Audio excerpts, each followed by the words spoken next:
Bonjour, je m'appelle Bruno, j'ai été développeur, consultant, j'ai fondé ma startup et il y a 5 ans, j'ai rejoint Lyra en tant que responsable du service architecture. La mission du service architecture, c'est de trouver des solutions.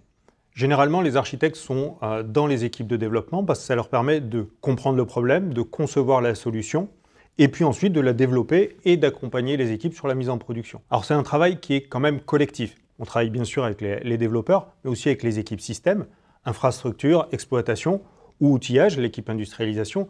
Le but, c'est que la solution soit partagée et acceptée par tout le monde.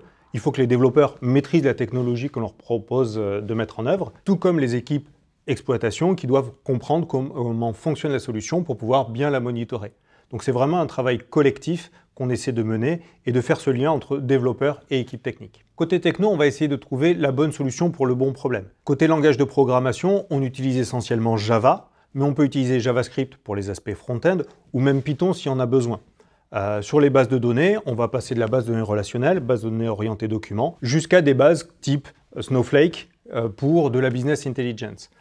On va avoir une architecture qui est aussi très centrée sur les microservices avec de l'orchestration et si besoin, on va utiliser Kafka pour faire du streaming. Donc vraiment avoir un ensemble de technologies qui répondent aux besoins tout en essayant de garantir l'homogénéité du SI dans son ensemble. L'une des spécificités de Lyra, c'est de développer tout ce qui est au cœur de son métier, c'est-à-dire le paiement, que ce soit les moyens de paiement, la sécurité, la certification. En fait, ce qui est passionnant dans ce métier, c'est de voir l'évolution de la manière de payer des gens. On utilise de moins en moins sa carte, on utilise de plus en plus son smartphone, on peut avoir des QR codes pour payer. Donc tout ça, ça amène de nouveaux usages, de nouveaux besoins et donc forcément de nouvelles solutions avec de nouveaux outils. Et c'est ça qui est vraiment passionnant aujourd'hui.